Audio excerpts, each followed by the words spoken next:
If you've ever read Robert Greene, you know the exact feeling, right? It's literally like stepping into this dark, moody, luxury library packed with centuries of ruthless, unfiltered wisdom. Well, today, we are unlocking the vault. We're looking at the exact source material, the foundational texts that forged one of the greatest strategic minds alive today.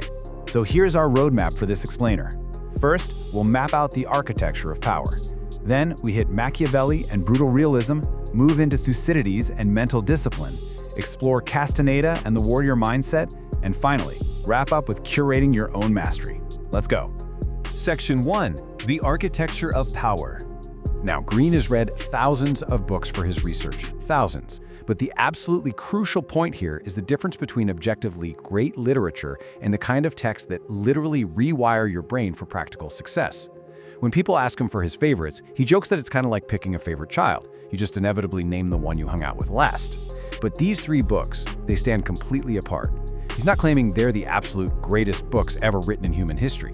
He is saying, hey, these are the three that had the most massive, tangible impact on my actual life and my thought process.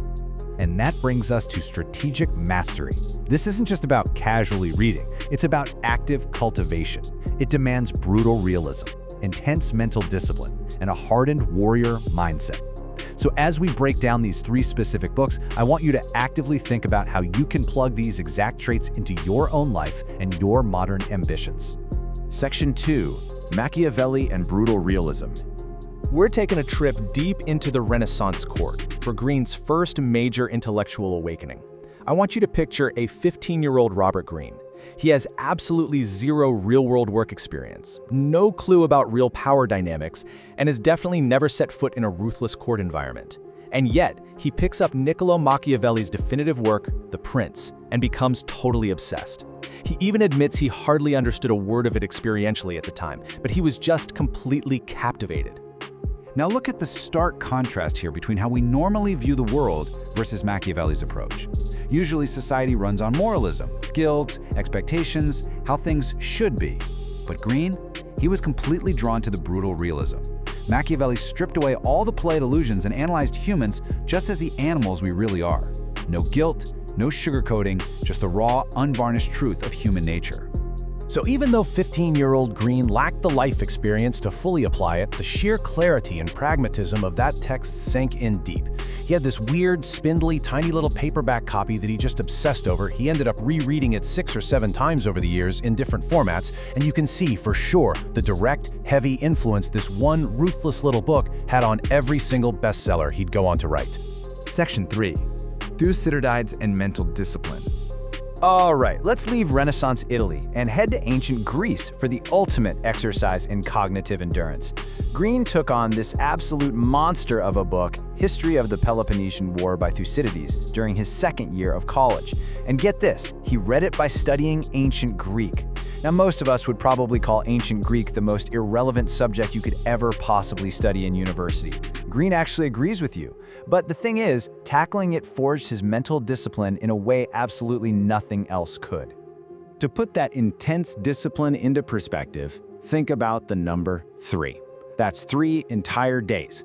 It took a young Robert Greene 3 days just to translate one single paragraph of this incredibly difficult, convoluted language. He had to stop, meticulously break down every individual word, every weird sentence structure. It was an agonizingly slow process, but it built incredible intellectual endurance. And the true marvel here is the wild contrast Thucydides pulls off.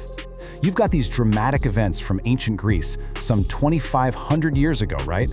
But the narrator sounds totally modern. Greene says it feels like someone is just sitting right next to you today, breaking it all down. The text itself is super intricate, but brilliantly logical. It just gives you this razor-sharp analytical perspective on history. Think about how a mindset like that could level up your own career. That intense analytical clarity? Greene literally calls reading this book the most marvelous adventure you could ever go on. He wishes we had even a handful of writers today with that kind of logic and clarity.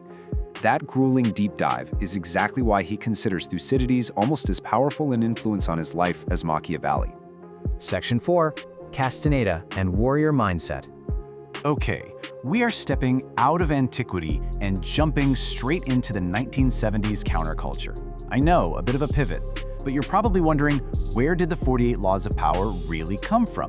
I bet you'd never guess the foundational strategies for Greene's most famous Machiavellian works actually originated with a UCLA anthropology student navigating the late 60s and early 70s drug culture.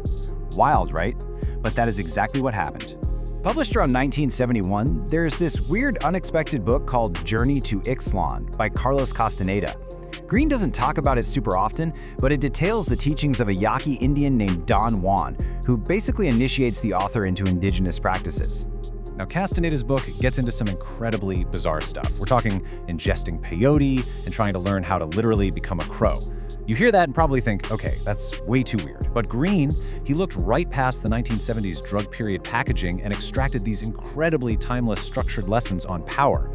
Honestly, if you read this 1971 book today, you'll immediately see where Greene pulled a huge amount of material for the 48 Laws of Power and the 33 Strategies of War. It remains so impactful that he's actually using it right now as source material for his upcoming work on the Law of the Sublime. When you break down the progression, you see the true core of Castaneda's work. Beneath all the peyote and mysticism, it's a literal step-by-step manual on power. Step 1, controlling yourself. Step 2, confronting your own mortality. And Step 3, using those realizations to become a great warrior in life. Greene first read this at 16, just getting hyped up on the warrior vibes. But reading it today as an adult, he finds those deep lessons on power and self-mastery just as profoundly impactful. Section 5. Curating your own mastery. As our cinematic tour of Greene's library wraps up, let's take a quick look at the absolute titans who hover just outside this top 3. It's fascinating to see who didn't make the cut and why. Greene explicitly points out that Friedrich Nietzsche probably had the greatest overall impact on him. But the problem? He couldn't pick just one book. There were like 8 masterpieces. Same with his favorite novelist, Fyodor Dostoevsky. Massive influence, but Greene would have had to list 3 or 4 different novels to capture it. Their sheer volume of brilliant work basically made it impossible to distill them down to just one definitive entry for his top 3 list. So leaving you in this atmospheric study, I really want you to take a hard look at your own shelf. We've just seen how Machiavelli built Greene's brutal realism, how Thucydides forged his mental discipline, and how Castaneda ignited his warrior mindset. The question is, what 3 books are actively forging your strategic mastery right now? Are you just reading for comfort, or are you reading to become a warrior? Take a hard look at your inputs, you guys, because they are literally building your future.